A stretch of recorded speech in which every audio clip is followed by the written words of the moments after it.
Bonjour, dans cette nouvelle vidéo concernant les systèmes discrets, on va cette fois décrire les bases ou les notions de base du traitement numérique du signal qui vont bien sûr nous servir après aussi bien dans le domaine de la transmission des signaux que dans le domaine du traitement ou de l'acquisition numérique des signaux. Donc on va commencer par définir certains signaux numériques fondamentaux pour après définir la transformation en Z qui constitue l'un des outils mathématiques de base utilisés en traitement numérique du signal. On passera ensuite à la description et la représentation d'un système numérique pour finir avec un exemple de système numérique, à savoir les filtres numériques. Alors c'est quoi un signal numérique? Les signaux numériques sont mathématiquement représentés par des séquences de nombres qu'on note xn. Pratiquement, et pour une séquence qui provient de l'échantillonnage périodique d'un signal continu x de t, qu'on a vu dans la partie numérisation, chaque nombre xn de la séquence correspond à la valeur numérique d'un échantillon prélevé à l'instant n fois te, avec te la période d'échantillonnage. C'est-à-dire à l'instant t égale à 0, on va prélever l'échantillon x0 qui sera numérisé et donnera la valeur x0. Après, à l'instant te, par exemple, on va prélever l'échantillon x à l'instant te, puis on va le numériser pour nous donner la séquence x1, la valeur x1. Puis de te, à l'instant de te, on va prélever l'échantillon qu'on va numériser qui va donner la valeur x2 et ainsi de suite. Donc ainsi, on voit bien que les signaux numériques sont des signaux discrets, comme l'exemple de la figure suivante, donc qui sont souvent représentés graphiquement par une séquence xn, voilà, une séquence de nombres xn, qui n'est définie que pour un n entier, c'est-à-dire n égale à 1, 2, 3, et ainsi de suite. Donc, voilà comme l'exemple suivant. Donc ce sont des signaux discrets. Maintenant, on va voir ensemble certains signaux numériques fondamentaux, en commençant par le premier signal qu'on va voir, c'est l'impulsion Dirac, représentée par un échantillon unité ici, pour n égale à 0, et nul pour le reste de la séquence numérique. Voilà. Donc cette impulsion peut servir à définir n'importe quelle autre séquence. C'est-à-dire toutes les autres séquences peuvent être définies à partir d'une impulsion Dirac. Ainsi, par exemple, la séquence suivante représente le saut unité, donc où l'échelon, dans le domaine analogique, c'est l'échelon, peut être considéré comme une somme d'impulsions de Dirac ici. Voilà, une somme d'impulsions de Dirac pour n égale à 0, ou ici pour k égale à 0 jusqu'à l'infini, d'amplitude A ou d'amplitude 1. Donc toute la séquence ou toutes les impulsions auront la même amplitude. La prochaine séquence représente une exponentielle numérique R à la puissance n, avec le R donc peut être compris entre 0 et 1. Donc, et la dernière séquence, elle représente la sinusoïde. Donc ici dans la sinusoïde, ici le cos, c'est un cosinus. Donc on remplace t, l'instant t, par n fois te. N'oubliez pas qu'on a ici un signal qui est discret. Donc et chaque séquence, chaque élément de la séquence correspondra à un échantillon du signal analogique. Donc voilà un exemple de quelques signaux fondamentaux qu'on risque de retrouver durant ce cours. Maintenant, entrons dans le vif du sujet avec la description de la transformée en Z. Alors, la transformée en Z fait, pour les systèmes numériques ici, ce que la transformation de Laplace ou la transformée de Fourier fait pour les systèmes analogiques. Donc, en particulier, par exemple dans le système analogique, le h de p ou le h de j oméga, c'est la relation entre x de j oméga et y de j oméga. Donc, dans une équation linéaire, donc on dit que h de j ou y de j oméga égale à h de j oméga fois x de j oméga. Donc, ça permet de donner une équation linéaire liant la sortie et l'entrée d'un système analogique. Alors la transformée en Z fait la même chose pour un système numérique. Donc elle permet la représentation des systèmes numériques de façon linéaire à l'aide d'une fonction de transfert h de z qui est égale à y de z sur x de z. Pour la définition mathématique, on peut dire que la transformée en z s'applique, donc mathématiquement, donc la transformée en z va s'appliquer à une suite de nombres x de n au travers de la définition suivante. Donc x de z, c'est-à-dire la transformée en z d'une séquence x de n, une suite de nombres x de n, c'est la somme de x de n fois z à la puissance moins n. Donc z à la puissance moins n. Avec z, donc cette constante z, c'est exponentielle p fois te, avec p égale à j fois oméga. En comparant cette définition avec la définition mathématique de la transformée de Fourier, on voit bien que ici l'intégrale a été remplacée par une somme, vu que les x de n sont discrets, donc ce sont une suite de nombres x de n, et il y a un simple changement de variable, donc le exponentiel ici, j de pi f, donc a été remplacé par z, et le t bien sûr par n fois te. Donc on a remplacé t par n fois te, puis on a fait un changement de variable. Donc la transformée en z, ce n'est au fond que la transformée de Fourier appliquée à une suite de nombres discrets. Donc voilà pour la définition mathématique de la transformée en z. Donc le tableau suivant résume les transformées en z de certaines séquences numériques de base, comme par exemple l'impulsion de Dirac. Ici, ça transforme en z, c'est 1, l'échelon, c'est z sur z moins 1, n, c'est z sur z moins 1 au carré, et l'exponentielle a fois n, c'est z sur z moins a. Alors, bien sûr, les démonstrations de ces transformations en z sont faciles à faire, en utilisant des notions de suite numérique et géométrique. Mais ce n'est pas le but de mon cours. Le but étant plutôt l'utilisation de la transformation en z et de ses propriétés pour la représentation et l'étude de la stabilité des systèmes discrets. C'est pour ça que je ne vais pas revenir sur la démonstration de cette transformation en z qu'on peut aisément démontrer et qu'on peut aisément rechercher sur le net.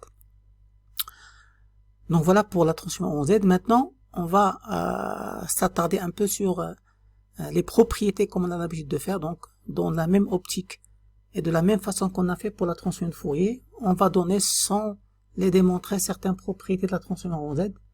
Donc il y a bien sûr la linéarité, donc la transformation en z de a fois xn plus b fois une séquence y de n, c'est a fois la transformation en z de la séquence xn, x de z, plus b fois la transformation en z de la séquence yn.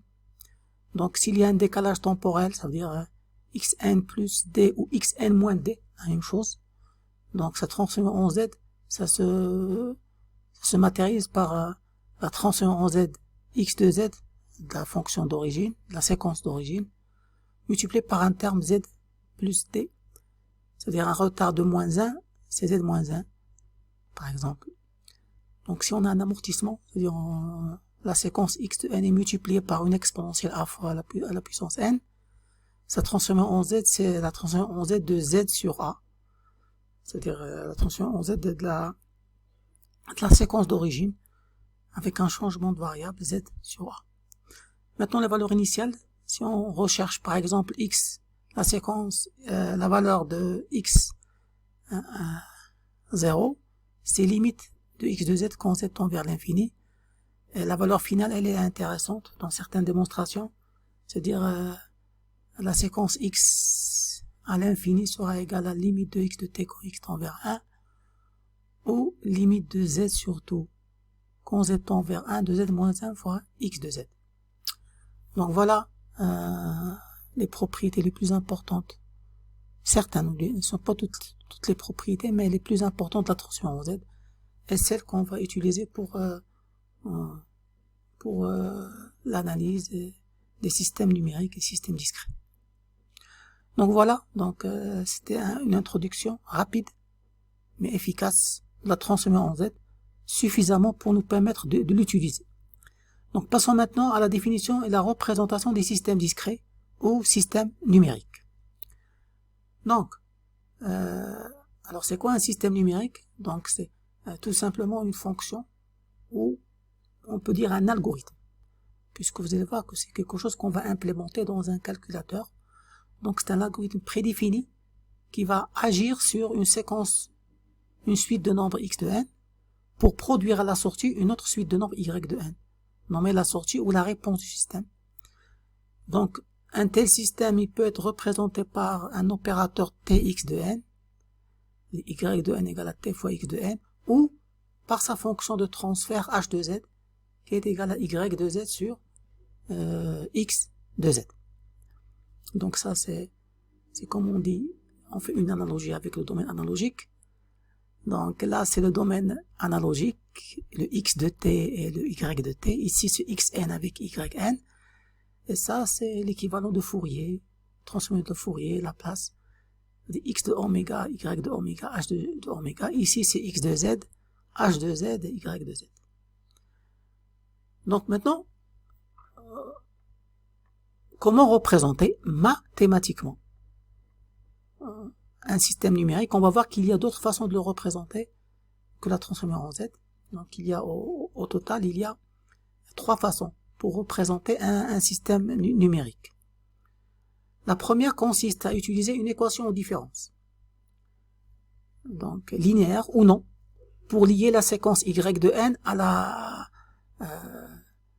la séquence de sortie, bien sûr, à la séquence x de n d'entrée. Donc ici, le premier exemple que je donne ici, c'est une équation non linéaire, donc une équation aux différences non linéaires, représentant un système numérique qui va relier une séquence de sortie y de n à 2 séquences d'entrée, x1 de n et et x2 de n. Donc la non-linéarité ici apparaît au niveau de la multiplication de x2 avec x1 ici. Donc yn c'est 0,5 fois x1 n plus x1 n moins 1, ça veut dire précédent, le tout fois x2 de n. Donc ce produit-là, c'est lui qui va introduire la non-linéarité, plus 0,9 fois y de n moins 1, c'est la récurrence, c'est-à-dire yn dépendra de yn moins 1. Alors le deuxième exemple, c'est lui qui va nous intéresser pour la suite, dans l'équation en différence cette fois, linéaire, représentant un système numérique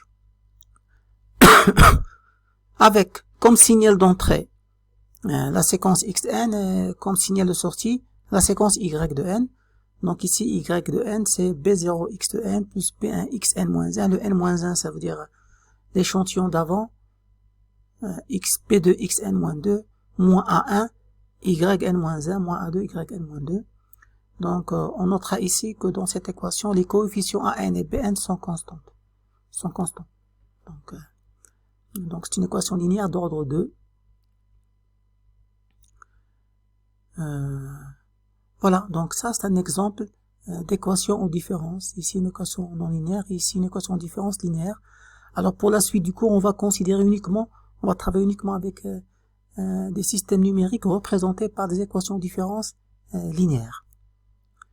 Donc ici d'ordre 2 parce qu'on va jusqu'à xn-2. Donc c'est le x qui va définir l'ordre de l'équation différentielle, ça veut dire la séquence x. Donc la deuxième façon de représenter un système discret est d'utiliser un schéma fonctionnel.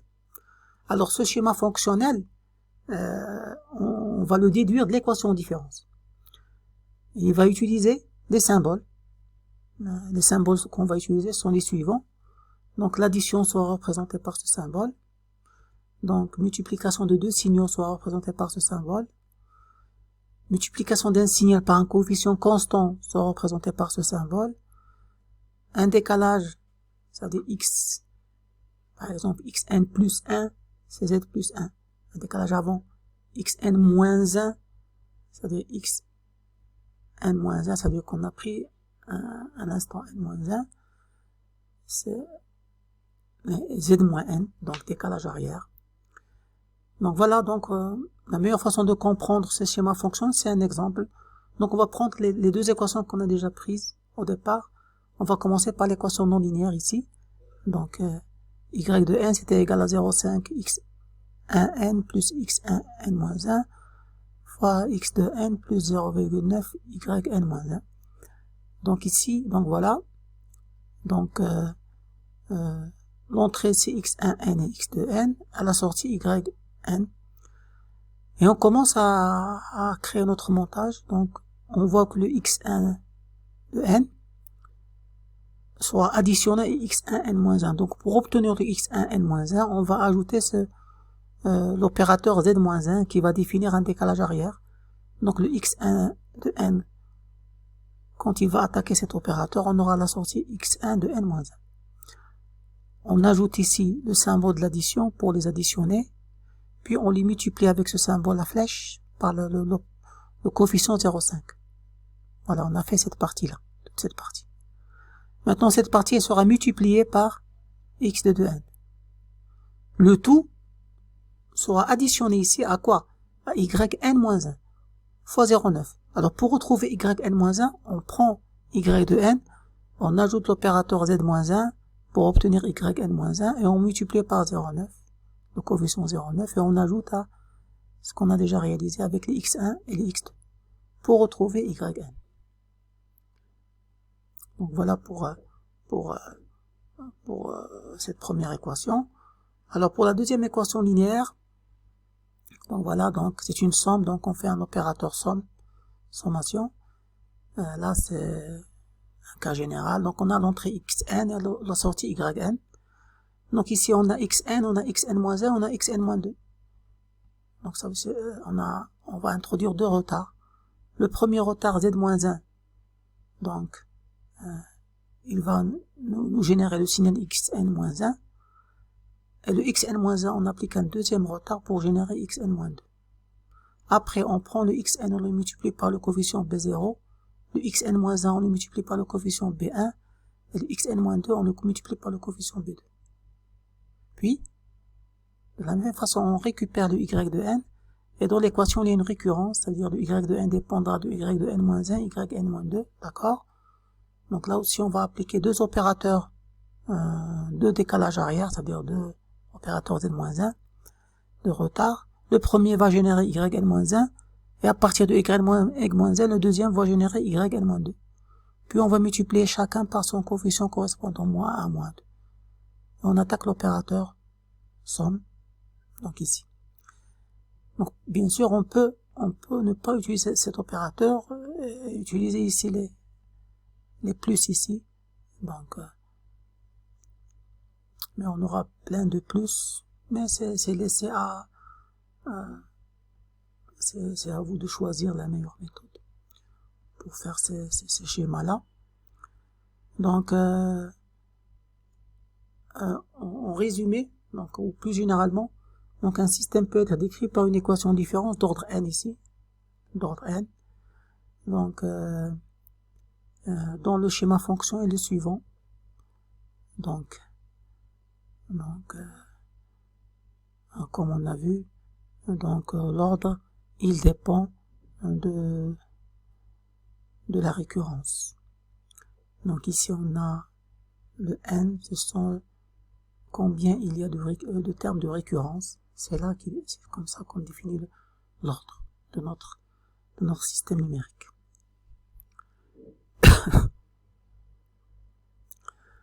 Maintenant, la troisième façon, celle qu'on a déjà vue, c'est la transformer en z. Donc, c'est sa fonction de transfert en transformée en z.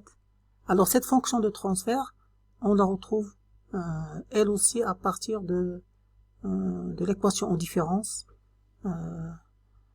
On va utiliser pour ça les propriétés de la transformée en z et la définition elle-même de la transformée en z.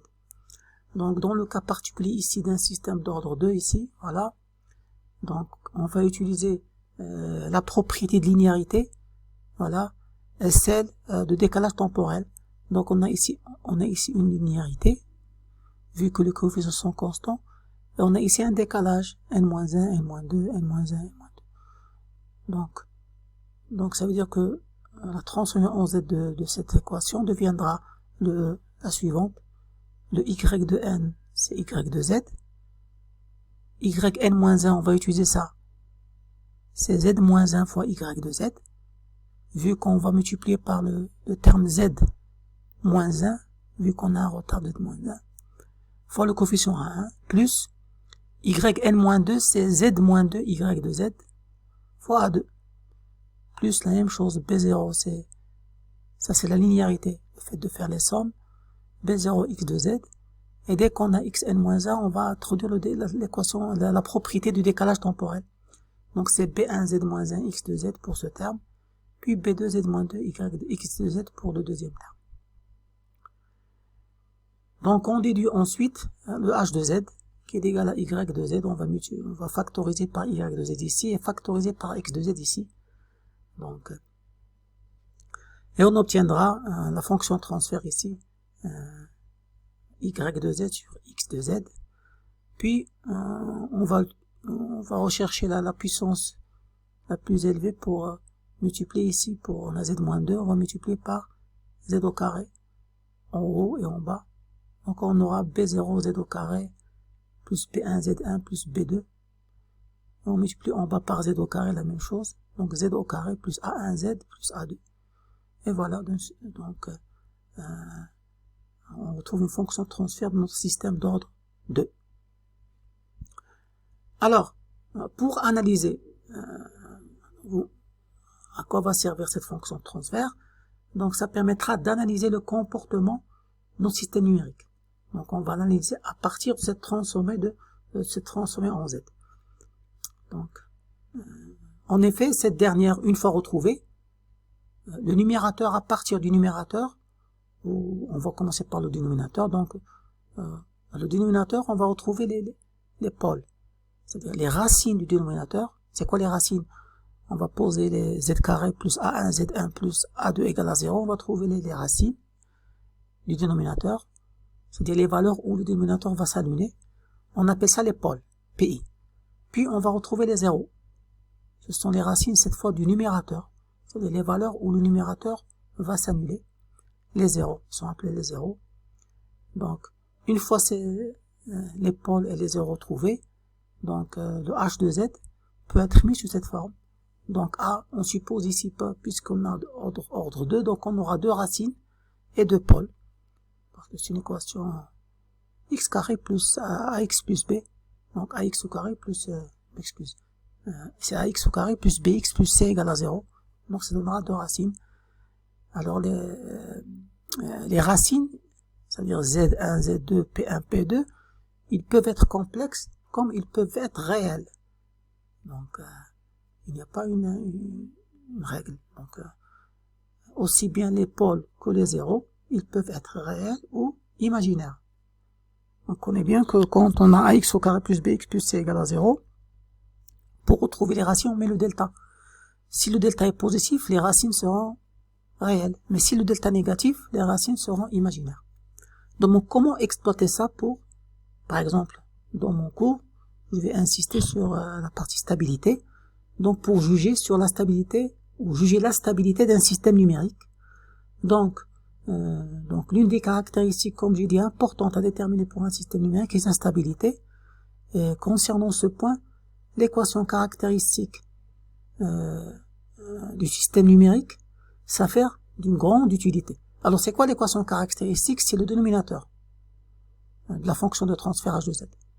C'est le dénominateur qui représente l'équation caractéristique du système numérique.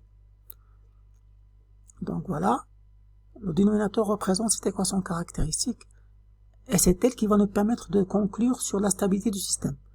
En effet, donc un système numérique est dit stable si toutes les racines de cette équation différentielle, si toutes les racines de cette équation caractéristique sont à l'intérieur du cercle unité. C'est-à-dire par exemple, on retrouve P1 égale à 0,2 et P2 égale à moins 0,5.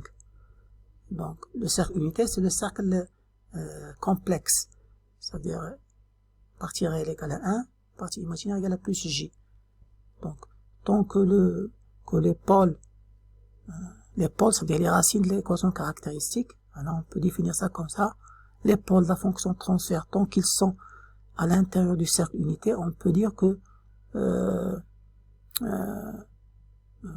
le système il est stable. Et on va voir un exemple.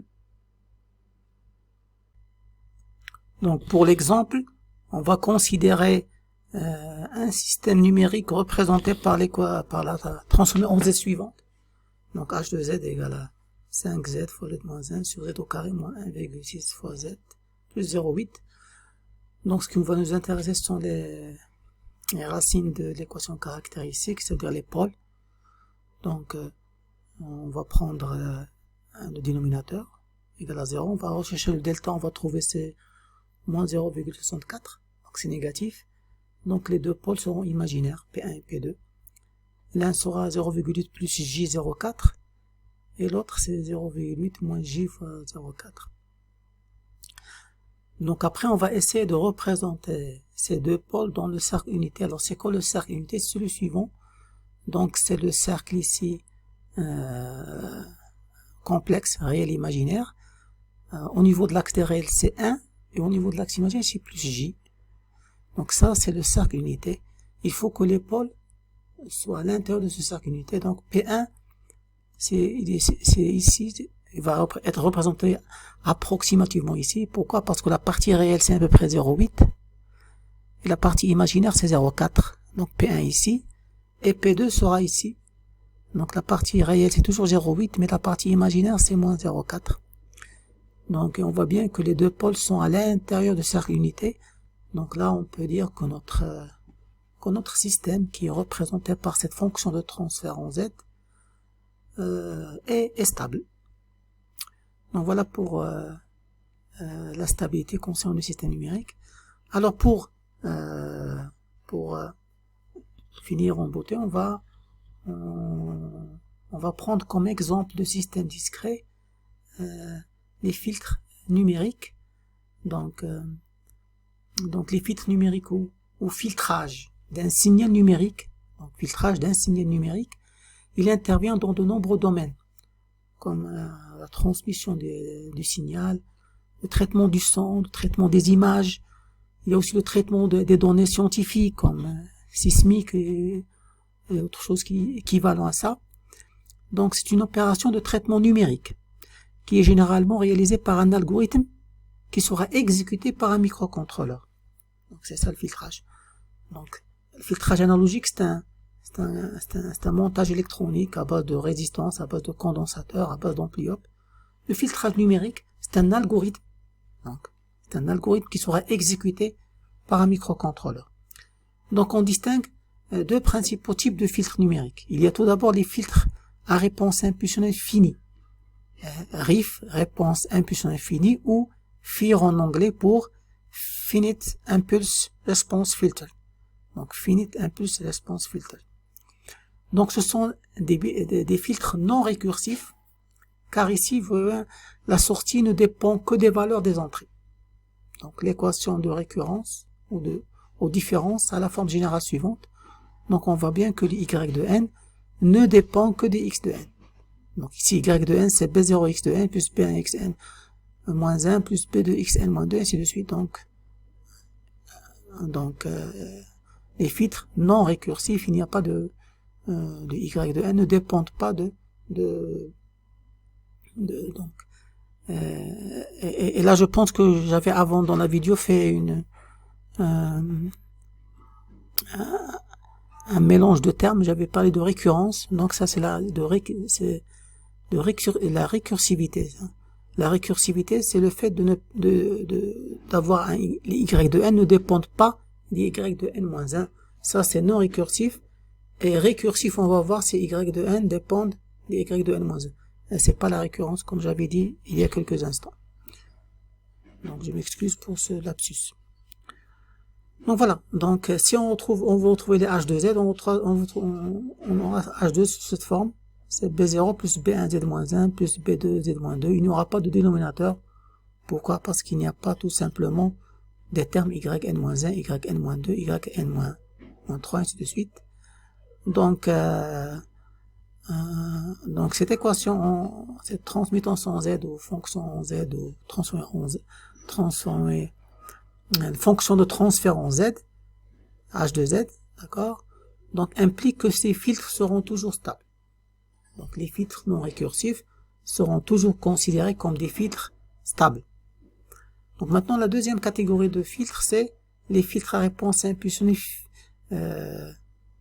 finie. Donc je m'excuse, les filtres à réponse impulsionnée infinie, donc RII ou IIR en anglais, donc Infinite Impulse Response Filter. Donc ce sont des filtres récursifs cette fois, donc caractérisés par une équation en différence où la sortie y de n dépend aussi bien des échantillons x de n du signal d'entrée que des échantillons précédents du signal de sortie y de n. Donc c'est exactement la même équation qu'on avait vue en définissant l'équation de différence. Donc les coefficients AK et BK sont constantes. Donc si on veut retrouver la transmittance en Z ou la fonction de transfert en Z d'un tel filtre, donc on va décomposer l'équation de différence, puis on va passer à la transformer en Z, en utilisant toujours les propriétés de décalage temporel et de linéarité, et on va retrouver H de Z sous cette forme. Alors là, donc ces filtres peuvent être instables, et leur stabilité dépendra, comme on a vu précédemment, dépendra de l'équation caractéristique et des pôles. Donc pour rappel, ces pôles doivent se situer à l'intérieur du cercle de rayon unité pour dire qu'un filtre à réponse impulsionnelle infinie est stable. Donc voilà pour les filtres. Donc, alors, du point de vue représentation, un filtre numérique est caractérisé par deux types de réponses. Donc il y a la réponse impulsionnelle, donc qui correspond à la réponse y de n du filtre à une impulsion de Dirac, quand on lui applique une impulsion de Dirac comme signal d'entrée. On démontre alors que la transformation en Z de cette réponse impulsionnelle, donc voilà, donc logiquement on aura y de Z, c'est h de Z fois x de Z. Et puisque l'entrée c'est une impulsion de Dirac, c'est-à-dire x de Z égale à 1, comme on a vu. Donc on aura le h de Z, c'est y de Z. Donc on vient de démontrer que la réponse impulsionnelle elle est égale à la fonction de transfert. Donc à la fonction de transfert en Z du filtre. Cela justifie le fait que la fonction de transfert d'un système numérique ou d'un filtre peut s'appeler réponse impulsionnelle. Donc H de Z, c'est Y de Z, c'est la réponse impulsionnelle. Donc la deuxième réponse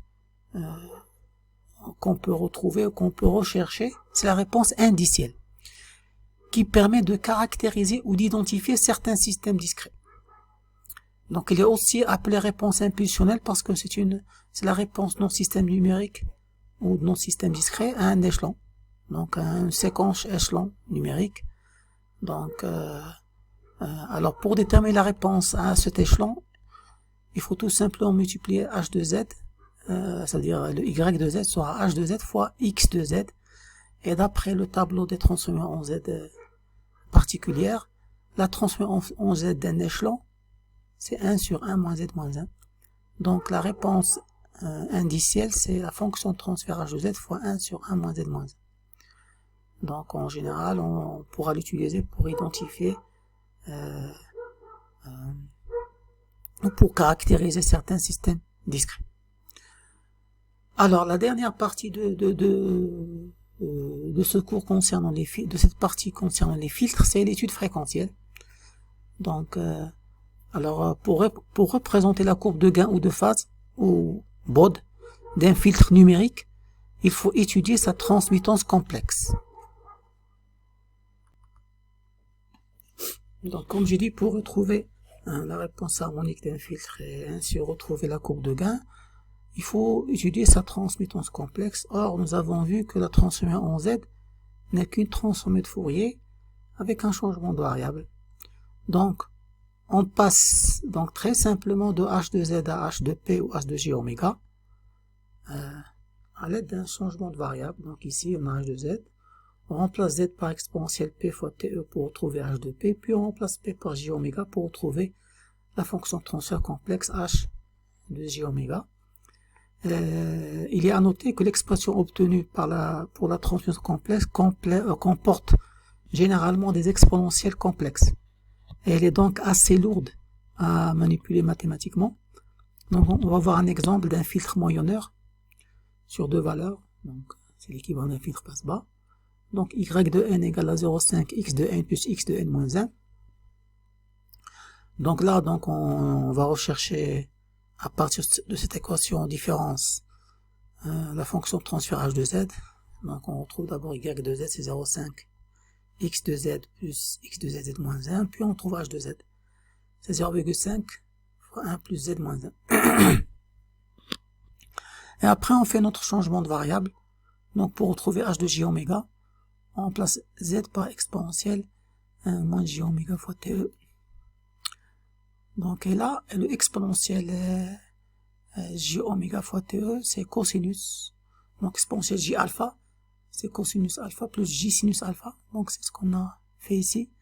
Et on retrouve h de j oméga, c'est 0,5 1 plus cosinus oméga te moins j sinus oméga te. Après, pour Bode, il suffit de rechercher le module et la phase. Donc le module de ça et la phase de ça. Donc j'entre pas beaucoup dans le détail des calculs numériques. À vous de les refaire si vous voulez bien. Donc voilà, donc ça c'est le module, ça c'est la phase. Alors pour les tracés, donc si on considère une fréquence d'échantillonnage de 1 kHz, on démontre que la courbe de gain et de phase de notre filtre moyenneur est la suivante. Donc ici, donc ça correspond bien à un filtre passe-bas. Donc il est à noter que l'axe des fréquences est limité à FE sur 2. On a vu ça au niveau de la transmission de Fourier discrète.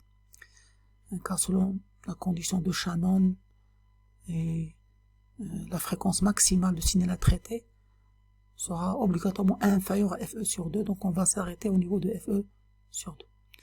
Donc voilà la réponse harmonique et aussi au niveau du filtrage. Donc voilà pour l'étude fréquentielle des filtres numériques et comment retrouver sa réponse harmonique. Maintenant, si on veut faire le chemin inverse, ça veut dire on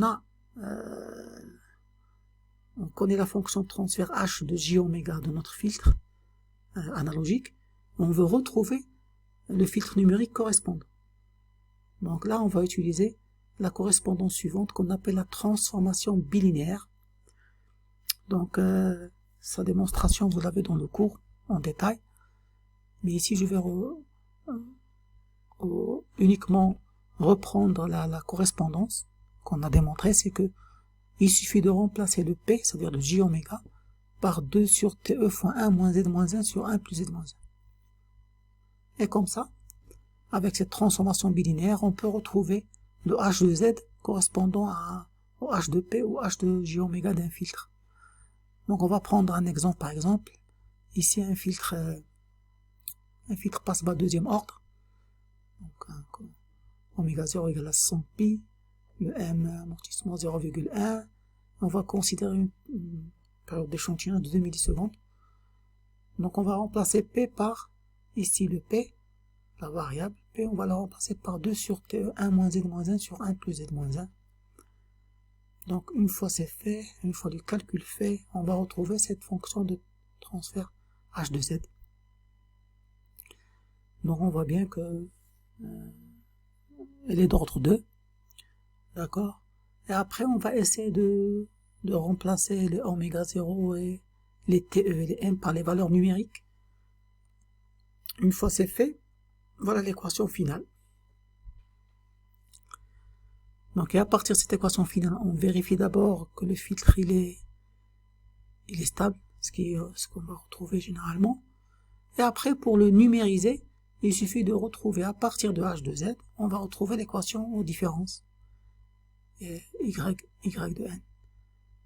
Donc là, les y de n, donc on a fait le chemin inverse cette fois. C'est à partir de h2, on aura y de z fois ça égale à x de z fois ça, et on fait le chemin inverse pour retrouver y de n en fonction de x de n et y de n moins 1, ainsi de suite.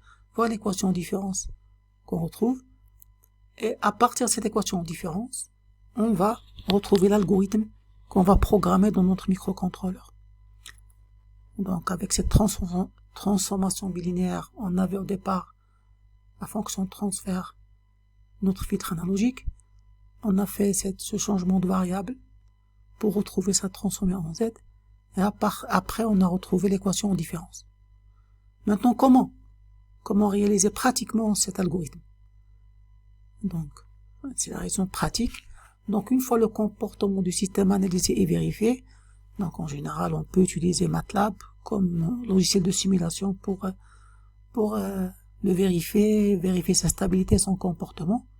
Il reste après à le réaliser, pratiquement. Pour cela, donc, on va implémenter, comme j'ai dit, l'équation en différence correspondante au système désiré. Donc, on va implémenter cette équation en différence dans un système numérique, donc bien sûr un microcontrôleur, qui sera relié au monde analogique à l'aide d'un convertisseur analogique numérique et d'un filtre anti-repliement. Et on a vu déjà le rôle de ce filtre anti-repliement. Et à la sortie avec un convertisseur numérique analogique et un filtre de lissage. Donc voilà notre système. Et c'est dans le microcontrôleur qu'on va implémenter notre équation aux différences. Donc dans une première étape, comme on a vu, l'équation aux différences est déduite directement de la fonction de transfert h de z. Voilà, dans notre exemple, voilà mon h de z. Je retrouve à partir de ce h de z, y de z en fonction de x de z. Après, donc on va convertir ça en équation aux différences. Donc voilà, y de n égale à moins 1,6, ici c'est y de n moins 1, plus 0,81, ici c'est y de n moins 2, égale à 0,21, ici c'est xn moins 1. Alors algorithmiquement, si je veux dire, d'une façon algorithmique, cette équation va s'écrire de cette façon-là. Y de n égale, parce que moi je recherche y de n en fonction de x. Donc y de n égale à 0,21 x de n moins 1, plus 1,6 yn moins 1, moins 0,81 yn moins 2. Donc maintenant, c'est cette équation en différence qui sera implémentée dans le processeur et exécutée à chaque nouvelle instance d'échantillonnage. C'est-à-dire on va exécuter une boucle. Cette boucle s'exécutera à chaque TE. C'est-à-dire à chaque fois que je vais prélever un échantillon TE, je vais exécuter cette équation en différence. Donc, par exemple, le code qui va réaliser ce système, c'est un exemple ici. Ici, je prends les B0, je vais initialiser ici. Donc, vous voyez bien que B0, c'est le coefficient correspondant à xn. Puisqu'il n'y a pas de xn ici, le B0 égale à 0. Le B1, c'est 0,21. Le B2, c'est 0. Pourquoi? Parce qu'il n'y a pas de x2 ici. Le A1, c'est-à-dire le coefficient de y, c'est moins 1,6 parce que vous allez voir que l'équation sera écrite à l'inverse. Et le A2, c'est plus 0,81. Ça, ce sont les valeurs initiales, c'est-à-dire les échantillons pour à t égale à 0. Initialement, xn-1, yn-1, xn-2, yn-2 seront égales à 0. Donc, comme j'ai dit, donc ici, le xn1, ici, ça correspond à xn-1, xn-2, yn-1, yn-2. Donc, initialement, il n'y a pas de... c'est-à-dire, les valeurs sont nulles et on commence. On exécute une itération, repeat until. Donc là, à chaque itération, je vais lire l'échantillon x, c'est-à-dire xn, je vais lire l'échantillon xn et je vais calculer yn égale à b0 fois xn plus b1 fois xn-1 plus b2 fois xn-2. Donc je calcule ça. Puis, analog output, je sors l'échantillon y0. Et après, qu'est-ce que je lui dis? yn-2, ça devient yn-1. Le yn-1 devient yn-0. devient le y0, le xn-2 deviendra xn-1, et le xn-1 deviendra x0. Et je relis un nouveau échantillon, ainsi de suite. Donc voilà un exemple d'exécution pratique. Donc j'ai voulu terminer mon cours avec ça pour terminer avec quelque chose de pratique, pour donner c'est-à-dire pour rendre les choses pratiques. Parce qu'on a l'habitude dans ce cours de parler uniquement d'algorithmes, d'équations, différences, de transformer en Z, mais on finit pas par le côté pratique des choses. C'est-à-dire, ça c'est la finalité. Pourquoi on fait tout ça? C'est pour retrouver un algorithme sous forme d'une équation en différence qu'on va implémenter sous forme d'un algorithme. Donc merci pour votre attention, et la vidéo suivante contiendra la correction des TD, aussi bien du chapitre traitement numérique que numérisation des signaux.